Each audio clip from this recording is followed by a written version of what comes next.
हिंदुस्तान अपने फर्टिलाइज़र को पाकिस्तानी रुपए में 2400 अरब की सब्सिडी देता है। 2000। राम राम मित्रों, आप सभी का हार्दिक स्वागत है आपके अपने चैनल द हिंदुस्तानी कल्चर में।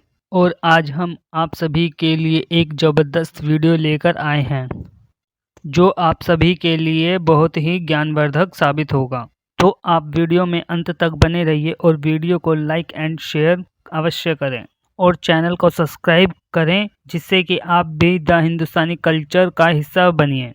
इस वीडियो का ओरिजिनल लिंक भी आपको डिस्क्रिप्शन में मिल जाएगा। महंगाई में इजाफा होता चला जा रहा है और महंगाई में गुज़श्ता एक बरस के दौरान 11% से लेकर 46% तक का इजाफा हुआ है। लोग परेशान हैं और जाहिर है ये परेशानी जो है ये वक्ती नहीं है, ये आने वाले वक्त के साथ साथ इस बात का इंदिया दे रही है कि इसमें बढ़ोतरी होगी, कमी नहीं होगी। दूसरी चीज़ ये भी है कि IMF के साथ मामलात जो हैं वो जाहिर है इस वक्त ताख़ीर का शिकार हैं। दूसरी ट्रांच का भी मसला है, लेकिन अगर IMF की शराइत तस्लीम कर ली जाती हैं तो उसके नताइज क्या पाकिस्तान के सिसकते और बिलकते हुए अवाम जो हैं वो बर्दाश्त कर पाएंगे। पाकिस्तान एक ज़रूरी मुल्क है। डॉक्टर साहब, फूड इन्फ्लेशन क्यों? सबसे ख़तरनाक चीज़ जो हुई है वो ये कि आपने अपने मार्केट को खोल दिया बिल्कुल। अब आप सोचिए कि हिंदुस्तान जैसे मुल्क जो हमारा कोई ख़ास दोस्त नहीं है, उससे हम कपास ज़ीरो ड्यूटी पे इंपोर्ट करते हैं, ज़ीरो ड्यूटी पे। हिंदुस्तान खुद अपने इंपोर्ट पर 60% लगाता है ड्यूटी एग्रीकल्चरल इंपोर्ट्स पर, और हमारा कुल जो इंपोर्ट ड्यूटी का रेट है सब आइटम मिला लें एग्रीकल्चरल, जिसमें पाम ऑयल है, टी है, पल्सेस हैं वगैरह वगैरह, टमाटर हैं 6%, और उसमें कपास 0%। आपने अपने किसान को डिफेंड ही नहीं किया, उसका ख्याल ही नहीं किया, बस आप इंडस्ट्री की तरफ जा रहे हैं।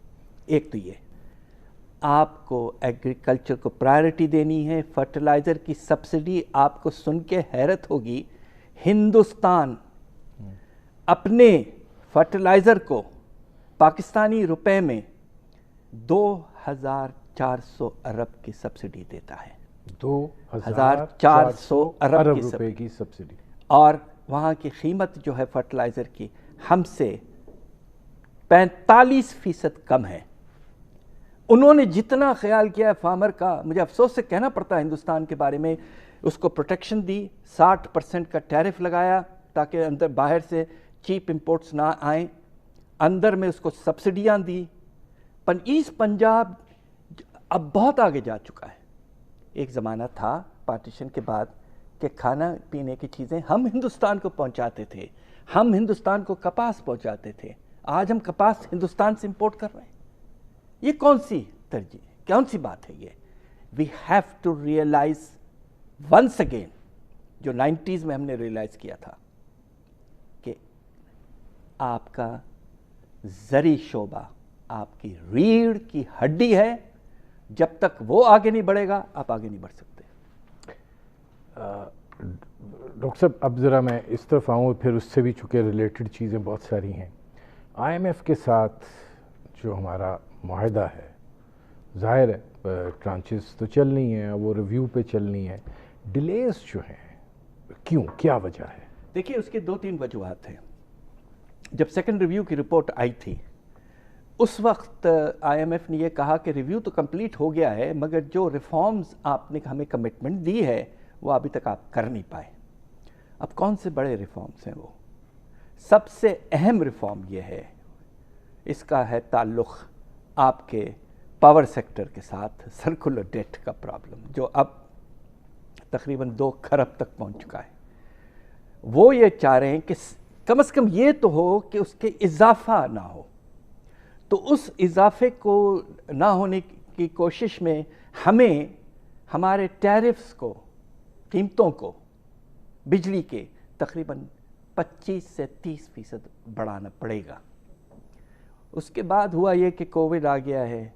अब अच्छी बात है कि آپ اس وقت تو نہیں کر سکتے بجلی کی قیمتوں میں اضافہ، مگر میں حیران ہوں، میں اس بات پہ پریشان ہوں کہ آج ہماری اکنامک کوآرڈینیشن کمیٹی نے کراچی میں بجلی کے نرخ جو ہے وہ 1 روپے سے زیادہ بڑھا دیے۔ یہ کوئی وقت ہے کراچی میں قیمتیں بڑھانے کا؟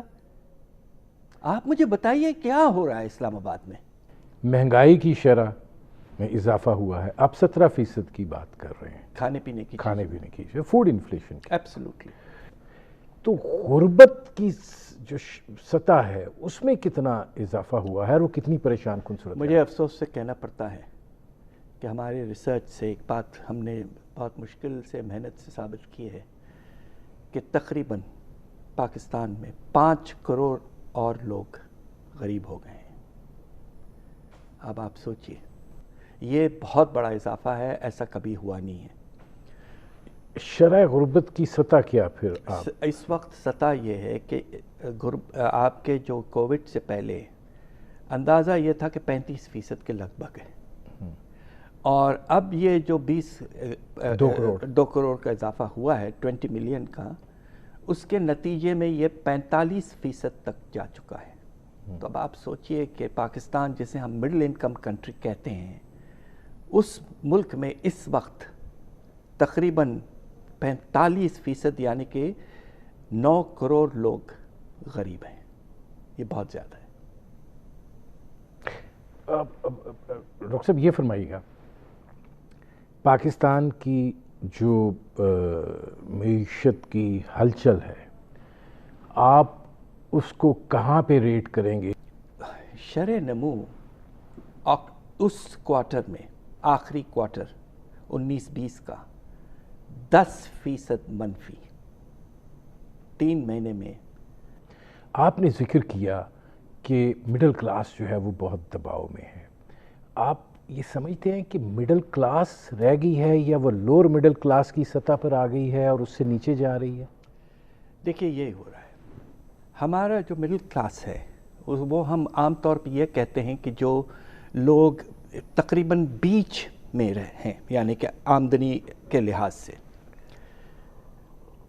ان کے ساتھ یہ ہوا ہے کہ پچھلے 2 سال چونکہ آپ کے شرح نمو جو ہے بہت کم، پچھلے سال تو وہ منفی ہو گئی تھی، تو ان کے جو انکم ہے اس میں اضافہ نہیں ہوا ہے، قیمتوں میں بے تحاشا اضافہ ہوا ہے، اور خاص طور پہ مڈل کلاس کے لیے بجلی کے نرخوں میں، آپ کے گیس کے نرخوں میں، پھر آپ کے کھانے پینے کی چیزوں میں اضافہ، تو اس کے نتیجے میں مڈل کلاس آہستہ آہستہ گر کے تقریباً لوور کلاس کے لیول پر آ گیا ہے۔ جو نچلا حصہ ہے مڈل کلاس کا وہ تقریباً نیچے آ گیا ہے۔